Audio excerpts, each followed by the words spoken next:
जय हिंद साथियों। Physical education world में आपका स्वागत है। साथियों, आज हम लोग सेल मतलब कोशिका के बारे में जानेंगे। कोशिका क्या होती है, इसके कार्य क्या हैं, कोशिका किन किन चीज़ों से मिलकर बनी होती है। साथियों, ये टॉपिक बहुत ही इम्पोर्टेंट होने वाला है। अगर आप किसी भी एग्ज़ाम की तैयारी कर रहे हैं तो ये टॉपिक आपके लिए बहुत यूजफुल होने वाला है। दोस्तों, पहले हम संपूर्ण कोशिका को पढ़ेंगे, फिर अंत में टॉपिक से रिलेटेड कुछ प्रश्नों को भी हल करेंगे, ऐसे प्रश्न जो किसी भी अन्य एग्जाम में पूछे गए हों। चलिए दोस्तों, अब बिना देर किए हुए वीडियो को स्टार्ट कर लेते हैं। दोस्तों, अब जान लेते हैं कोशिका क्या होती है। जीवधारियों की आधारभूत संरचना एवं कार्यात्मक इकाई को कोशिका या सेल कहा जाता है। संसार के सभी जीव छोटी छोटी कोशिकाओं से मिलकर बने हैं। दोस्तों, कहने का मतलब ये है, अगर हम अपने शरीर को देखें तो पता चलता है कि हमारा शरीर कई कोशिकाओं से मिलकर बना है। कोशिका हमारे शरीर की सबसे छोटी क्रियात्मक इकाई है। कई सारी छोटी छोटी कोशिकाओं से मिलकर हमारे शरीर का निर्माण होता है। कोशिका के अध्ययन को क्या कहा जाता है? तो कोशिका का अध्ययन साइटोलॉजी के अंतर्गत किया जाता है। सर्वप्रथम कोशिका की खोज 1665 ईस्वी में रॉबर्ट हुक ने की, लेकिन इन्होंने मृत कोशिका की खोज की थी। और फादर ऑफ साइटोलॉजी किसे कहा जाता है? तो रॉबर्ट हुक को फादर ऑफ साइटोलॉजी कहा जाता है। सर्वप्रथम जीवित कोशिका की खोज किसने करी थी? तो जीवित कोशिका की खोज 1674 ईस्वी में ल्यूवेन हाक द्वारा की गई थी। अब जान लेते हैं कोशिका सिद्धांत के बारे में। कोशिका सिद्धांत को देने वाले स्लाइडेन एवं स्वान थे। ये दोनों लोग जर्मनी के वनस्पति वैज्ञानिक थे। इन्होंने कोशिका सिद्धांत को दिया, जिसमें इन्होंने कुछ प्रमुख बातों को बताया था। नंबर 1 क्या है? प्रत्येक जीव की उत्पत्ति एक कोशिका से होती है। दोस्तों, जो जीव एक कोशिकी होते हैं, मतलब एक कोशिका से मिलकर बने होते हैं, उन्हें हम नग्न आंखों से नहीं देख सकते हैं। पॉइंट नंबर 2, प्रत्येक जीव का शरीर एक या बहुत सी कोशिकाओं का बना होता है। पॉइंट नंबर 3, प्रत्येक कोशिका एक स्वाधीन इकाई है, तथापि सभी कोशिकाएं मिलकर कार्य करती हैं, फलस्वरूप एक जीव बनता है। पॉइंट नंबर 4 क्या है? कोशिका की उत्पत्ति की प्रक्रिया में केंद्रक मतलब न्यूक्लियस मुख्य कार्यकर्ता के रूप में भाग लेता है। साथियों, केंद्रक जो होता है ये कोशिका का सबसे इम्पॉर्टेंट पार्ट है।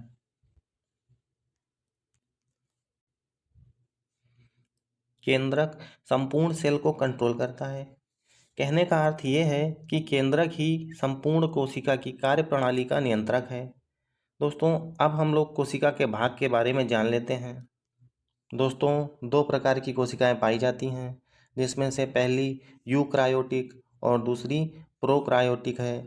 आइए जान लेते हैं यूक्रायोटिक सेल क्या होती है।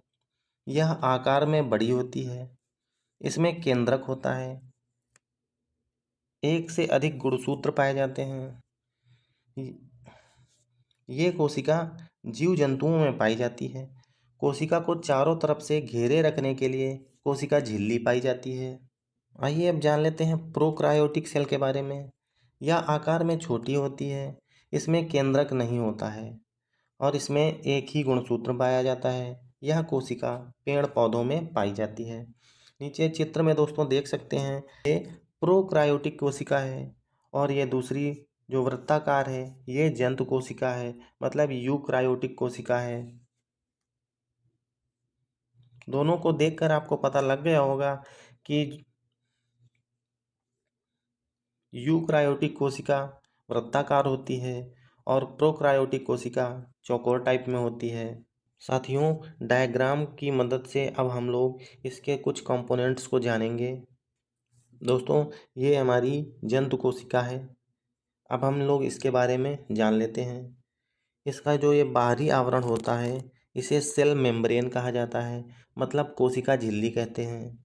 और ये जो कोशिका के अंदर ब्लू कलर का जो तरल भरा हुआ है इसे कोशिका द्रव्य कहा जाता है। ये हल्का सा चिपचिपा होता है और कोशिका के बीचों बीच में दोस्तों इसे देख रहे हैं, ये जो पार्ट है ये न्यूक्लियस कहलाता है, मतलब कोशिका का केंद्रक कहा जाता है। ये कोशिका के मध्य में स्थित होता है। न्यूक्लियस संपूर्ण कोशिका को नियंत्रित करता है। दोस्तों, आप जान लेते हैं न्यूक्लियस से सटा हुआ ये भाग है, इसे एंडोप्लाज्मिक रेटिकुलम कहते हैं। एक्चुअल में ये दो प्रकार का होता है, स्मूथ एंडोप्लाज्मिक रेटिकुलम और रफ एंडोप्लाज्मिक रेटिकुलम। ये संरचना हमेशा केंद्रक से सटी हुई होती है। साथियों, एंडोप्लाज्मिक रेटिकुलम के ऊपर डॉट डॉट के रूप में रफ एरिया होता है, जिन्हें राइबोसोम कहा जाता है। और ये राइबोसोम प्रोटीन का निर्माण करते हैं, इसलिए इसे प्रोटीन की फैक्ट्री कहा जाता है। तो प्रोटीन की फैक्ट्री राइबोसोम को कहते हैं। अब दोस्तों हम जान लेते हैं माइटोकॉन्ड्रिया के बारे में। आप ये संरचना देख रहे हैं, इसे हम लोग माइटोकॉन्ड्रिया कहते हैं। माइटोकॉन्ड्रिया ये कोशिका का पावर हाउस है। ये हमारी कोशिका को एनर्जी प्रदान करता है। दोस्तों, दूसरी तरफ अब आ जाते हैं। यहाँ पर हम देख लेते हैं इस वाली संरचना को। ये संरचना लाइसोसोम के नाम से जानी जाती है। लाइसोसोम, इसे हम लोग आत्महत्या की थैली कहते हैं। दोस्तों, आपकी समझ में आ गया होगा कौन कौन से भाग होते हैं कोशिका में। आइए अब हम लोग पादप कोशिका के बारे में कुछ जान लेते हैं। साथियों, ये हमारी पादप कोशिका रही। अब हम इसको थोड़ा सा डिटेल में पढ़ लेते हैं। दोस्तों, आप लोग पादप कोशिका का डायग्राम देख रहे होंगे। इसका आकार चौकोर होता है, वहीं जंतु कोशिका वृत्ताकार होती है। दोस्तों, पादप कोशिका में झिल्ली होती है, लेकिन झिल्ली के ऊपर एक और आवरण होता है जिसे कोशिका भित्ति कहते हैं या सेल वॉल कहा जाता है। सेल वॉल जंतु कोशिका में नहीं होता है। पादप कोशिका और जंतु कोशिका में एक यही अंतर है। अब साथियों, हम लोग वन बाय वन सभी कोशिकांगों को पढ़ लेते हैं। दोस्तों, प्रोकैरियोटिक और यूकैरियोटिक कोशिका में अंतर जान लेते हैं। तो पहले हम प्रोकैरियोटिक कोशिका को देखते हैं। यह कोशिकाएं अर्धविकसित होती हैं। इसमें केंद्रक अविकसित होता है। राइबोसोम 70S टाइप का इसमें पाया जाता है। इन कोशिकाओं में विभाजन नहीं होता है। इसमें श्वसन तंत्र झिल्ली के रूप में पाया जाता है। एग्जाम्पल के लिए बैक्टीरिया और माइकोप्लाज्म। अब जान लेते हैं यूकैरियोटिक कोशिका के बारे में। ये पूर्ण रूप से विकसित होती हैं। इसमें केंद्रक जो होता है वो पूर्ण रूप से विकसित होता है। इसमें राइबोसोम 80S टाइप का पाया जाता है। इसमें कोशिका विभाजन होता है। श्वसन तंत्र माइटोकॉन्ड्रिया के माध्यम से होता है। एग्जाम्पल के लिए पौधे और जीव जंतु। साथियों, अब जान लेते हैं कोशिका द्रव्य क्या होता है, मतलब साइटोप्लाज्म क्या होता है। कोशिका द्रव्य कोशिका झिल्ली और केंद्रक के मध्य स्थित रहता है।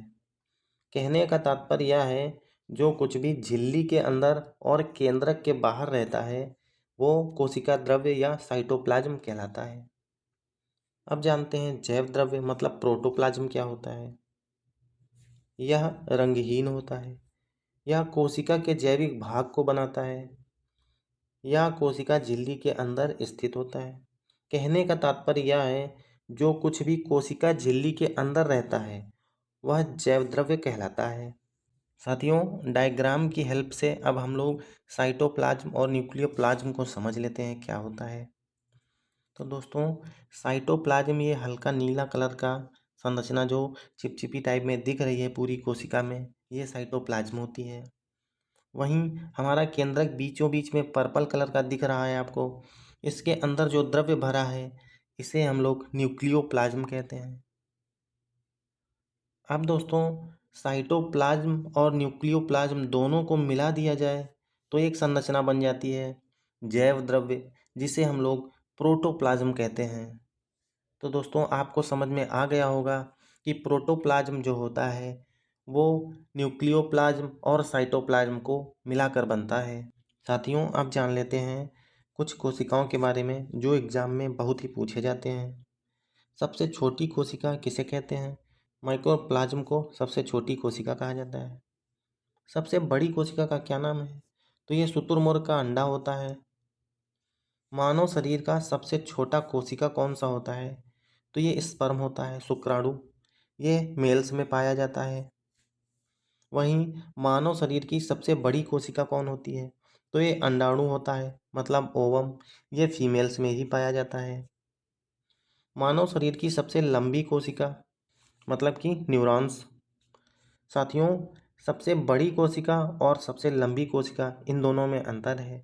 अगर बड़ी पूछी जाती है तो हमें शुतुरमुर्ग का अंडा लगाना है, और यहीं पर सबसे लंबी कोशिका पूछी जाती है तो हमें न्यूरॉन लगाना है। वहीं सबसे लंबी कोशिका अगर पूछा जा रहा है तो उसमें हमारा जवाब चेंज हो जाएगा, न्यूरॉन हो जाएगा। साथियों, अब पढ़ लेते हैं हम लोग सेल मेम्ब्रेन के बारे में, मतलब कोशिका झिल्ली को अब हम लोग जान लेते हैं। कोशिका के सभी अवयव एक झिल्ली के द्वारा ढके रहते हैं। इस झिल्ली को कोशिका झिल्ली कहा जाता है। सेल मेम्ब्रेन जंतु और पादप कोशिका दोनों में पाई जाती है। यह कोशिका के अंदर जाने वाले पदार्थों का नियंत्रण करता है। कोशिका झिल्ली अर्धपारगम्य मतलब सेमी परमेम्बेबल होती है। सेल मेम्ब्रेन का कार्य क्या होता है? ये अंदर जाने वाले एवं अंदर से बाहर आने वाले पदार्थों का निर्धारण करती है। दोस्तों, अब जान लेते हैं कोशिका भित्ति मतलब सेल वॉल के बारे में। सेल वॉल केवल पादपों में पाई जाती है, और यह किस चीज़ की बनी होती है? यह सेलुलोज की बनी होती है। यह कोशिका निश्चित आकार एवं आकृति बनाए रखने में सहायक रहती है। सेल वॉल पेड़ों को कठोरता प्रदान करता है। साथियों, नीचे कुछ कोशिकाएं दी हैं, जान लेते हैं कौन किससे बनी होती हैं। जंतु कोशिका ये लिपिड और प्रोटीन से बनी होती है। पादप कोशिका सेल्यूलोज की बनी होती है। जीवाणुओं की कोशिका पेप्टिडोग्लाइकन से बनी होती है। वहीं कवक की कोशिका काइटिन से बनी होती है। तो साथियों, आपको समझ में आ गया होगा कि जंतु कोशिका लिपिड और प्रोटीन से बनी है, पादप कोशिका सेल्यूलोज की बनी है, जीवाणुओं की कोशिका पेप्टिडोग्लाइकन से बनी है, कवकों की कोशिका काइटिन से बनी होती है। साथियों, अब केंद्रक मतलब न्यूक्लियस के बारे में हम लोग पढ़ लेते हैं। न्यूक्लियस ये कहाँ पर स्थित होता है? तो ये कोशिका के बिल्कुल मध्य में स्थित एक संरचना होती है। यह पादप कोशिका एवं जंतु कोशिका दोनों में होता है। कोशिका का सबसे प्रमुख अंग यही है। कोशिका के प्रबंधन के रूप में यह कोशिका को पूर्ण रूप से नियंत्रित भी करता है। कोशिका का दिमाग किसे कहते हैं? तो कोशिका का दिमाग न्यूक्लियस मतलब केंद्रक को ही कहा जाता है। केंद्रक की खोज किसने की थी? तो केंद्रक की खोज रॉबर्ट ब्राउन द्वारा 1831 में की गई थी। अच्छा, केंद्रक में पाया क्या क्या जाता है? तो इसमें डीएनए, आरएनए और गुणसूत्र पाए जाते हैं। इसके अलावा 70 से 80% इसमें प्रोटीन होता है, 10% डीएनए होता है, 2 से 3% आरएनए होता है, तथा 3 to 5% लिपिड पाया जाता है। साथियों, अब जान लेते हैं अंतःप्रदव्य जालिका मतलब इंडोप्लाज्मिक रेटिकुलम के बारे में। यह कोशिका के अंदर आंतरिक सहायता प्रदान करता है। इसकी खोज कैथ पोर्टर, एल्बर्ट क्लाउडे और स्टैन फुलम ने की थी। यह दो प्रकार की होती है। एक स्मूथ एंडोप्लाज्मिक रेटिकुलम, यह कोशिका में कार्बोहाइड्रेट तथा फैट का संश्लेषण में सहायता प्रदान करता है। दूसरा है रफ एंडोप्लाज्मिक रेटिकुलम। ये क्या करता है? ये खुरदरी प्रदप्य जालिका बाहरी झिल्ली के ऊपर छोटे छोटे कण होते हैं, जिन्हें राइबोसोम कहा जाता है। दोस्तों, कहने का मतलब ये है, रफ एंडोप्लाज्मिक रेटिकुलम होते हैं, ये खुरदरे होते हैं और इसके ऊपर छोटे छोटे कण या डॉट के रूप में कुछ संरचनाएं मौजूद होती हैं, जिन्हें राइबोसोम कहा जाता है। और ये राइबोसोम क्या करता है? तो ये प्रोटीन का संश्लेषण करता है।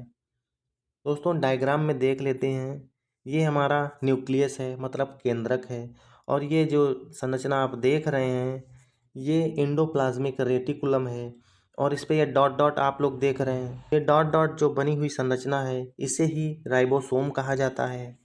साथियों, अब राइबोसोम को थोड़ा सा जान लेते हैं क्या होता है ये।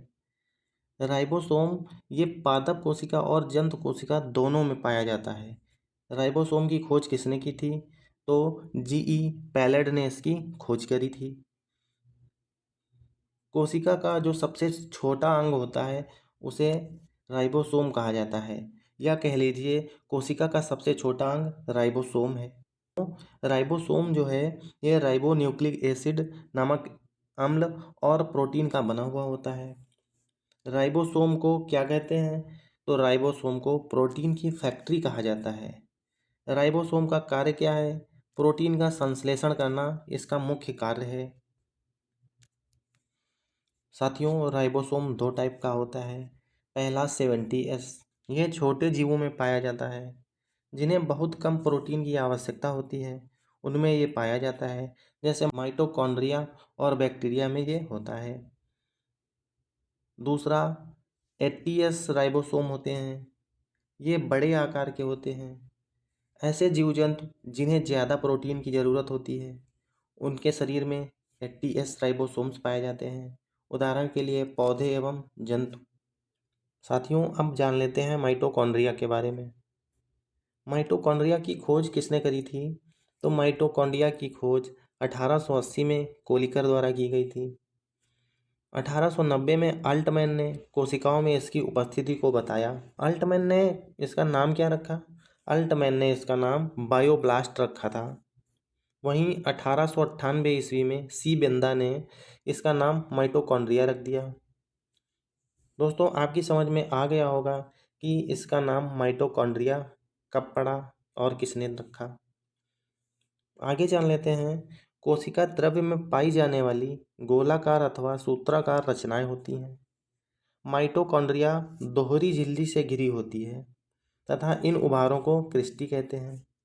डायग्राम में दोस्तों देख सकते हैं, ये बीच में उंगलियों के टाइप में जो बने हुए हैं इन्हें ही क्रिस्टी कहा जाता है। माइटोकॉन्ड्रिया को कोशिका का पावर हाउस कहते हैं क्योंकि यह ऊर्जा उत्पन्न करता है। साथियों, powerhouse of the cell mitochondria को कहा जाता है। माइटोकॉन्ड्रिया में कोशिका श्वसन से संबंधित एटीपी का निर्माण एवं भोजन का ऑक्सीकरण होता है। माइटोकॉन्ड्रिया का कार्य देख लेते हैं। माइटोकॉन्ड्रिया के भीतर श्वसन व एटीपी का निर्माण होता है। तो एटीपी का फुल फॉर्म क्या होता है? Adenosine triphosphate. दोस्तों, अब जान लेते हैं लाइसोसोम के बारे में। लाइसोसोम की खोज किसने की थी? तो लाइसोसोम को खोजा था क्रिश्चियन दे दवे ने। लाइसोसोम का कार्य क्या होता है? तो ये कोशिका के अंदर पाचन का काम करता है। इसमें एक अपघटक एंजाइम होता है, उस एंजाइम को हम लोग हाइड्रोलिटिक एंजाइम कहते हैं। कोशिका के अंदर अगर कोई अंग काम नहीं कर रहा है, मतलब कि वो अंग खराब हो गया है, तो लाइसोसोम उस अंग को नष्ट कर देता है।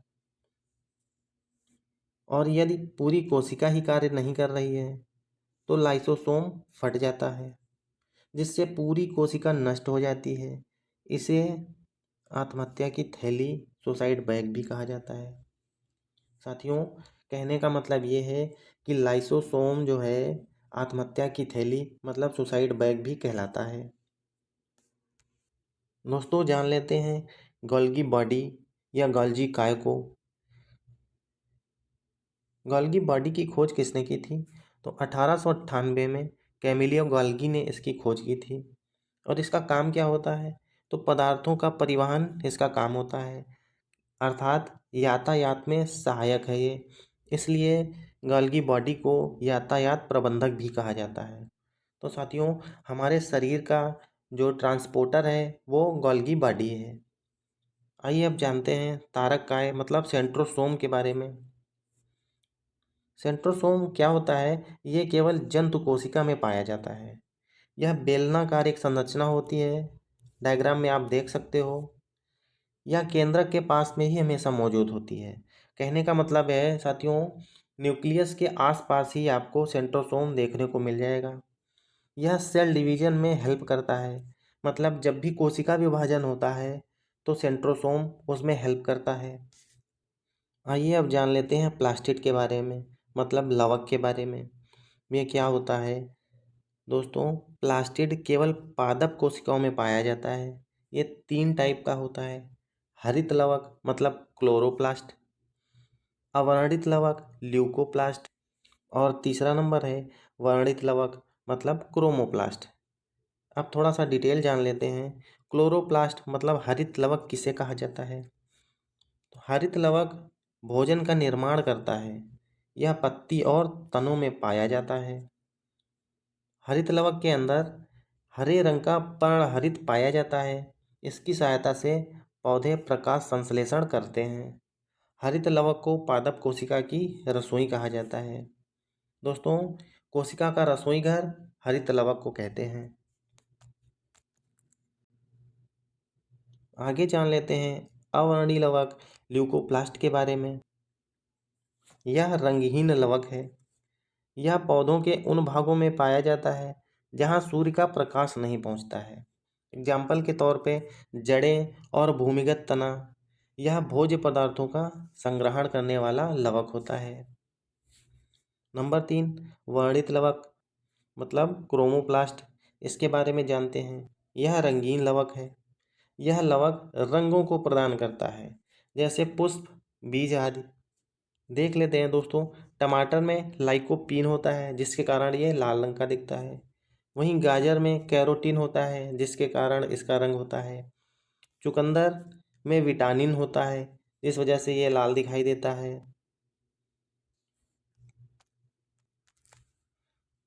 तो अब आप समझ गए होंगे, टमाटर में लाइकोपीन होता है, गाजर में कैरोटीन होता है और चुकंदर में विटामिन पाया जाता है। दोस्तों, हमारा थ्योरी सेक्शन कंप्लीट हो गया है। अब हम लोग कुछ प्रश्नों को हल कर लेते हैं जो हमारे इस टॉपिक से रिलेटेड हैं और पुराने एग्जाम्स में आए हुए हैं। आइए चलते हैं अपने प्रश्नों की ओर। कोशिका के वैज्ञानिक अध्ययन को क्या कहा जाता है? सही जवाब ऑप्शन सी हो जाएगा। कोशिका के अध्ययन को साइटोलॉजी कहा जाता है। अगला प्रश्न है, किस ब्रिटिश वैज्ञानिक ने 1665 ईस्वी में कोशिका की खोज की थी? सही जवाब ऑप्शन ए हो जाएगा। रॉबर्ट हुक ने 1665 ईस्वी में कोशिका की खोज की थी। अगला प्रश्न है, निम्नलिखित में से कौन सी सबसे बड़ी ज्ञात कोशिका है? सही जवाब ऑप्शन डी हो जाएगा। सबसे बड़ी कोशिका शुतुरमुर्ग का अंडा है। अगला क्वेश्चन, अंतःप्रदपी मतलब इंडोप्लाज्मिक की सतह पर उपस्थिति के कारण वह खुरदरी होती है। तो साथियों, केंद्रक के साथ में जुड़ी हुई यह संरचना जिसपे डॉट डॉट मौजूद होते हैं, इन्हें हम लोग राइबोसोम कहते हैं। और ये राइबोसोम प्रोटीन का संश्लेषण करते हैं, इसलिए इसे प्रोटीन की फैक्ट्री भी कहा जाता है। अगला प्रश्न, कोशिका के किस हिस्से में प्रोटीन बनाया जाता है? सही जवाब ऑप्शन सी हो जाएगा। राइबोसोम प्रोटीन का निर्माण करता है और इसे ही प्रोटीन की फैक्ट्री भी कहा जाता है। अगला प्रश्न, निम्नलिखित में से किस कोशिका अंग को कोशिका की आत्मघाती थैली या सुसाइड बैग कहा जाता है? सही जवाब ऑप्शन डी हो जाएगा। लाइसोसोम को आत्मघाती थैली या सुसाइड बैग कहा जाता है। अगला प्रश्न, निम्न में से किसको कोशिका का शक्ति ग्रह मतलब पावर प्लांट या पावर हाउस भी कहा जाता है? ऑप्शन बी सही जवाब हो जाएगा। कोशिका का पावर हाउस माइटोकॉन्ड्रिया को कहा जाता है।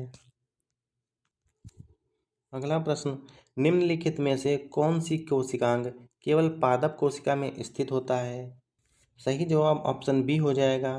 प्लास्टिड मतलब लवक पादप कोशिका में स्थित होते हैं। अगला प्रश्न है, निम्नलिखित में से कोशिका का नियंत्रण केंद्र कौन है? कोशिका को नियंत्रित करने वाला केंद्रक होता है मतलब न्यूक्लियस होता है। सही जवाब ऑप्शन ए हो जाएगा। दोस्तों, आज की क्लास में बस इतना ही। हमारा कोशिका टॉपिक कंप्लीट हो गया है। अगर साथियों वीडियो पसंद आए तो चैनल को सब्सक्राइब कर लेना। साथियों, मिलते हैं अगली क्लास में नई जानकारी के साथ में। तब तक के लिए हंसते रहिए, मुस्कुराते रहिए। जय हिंद।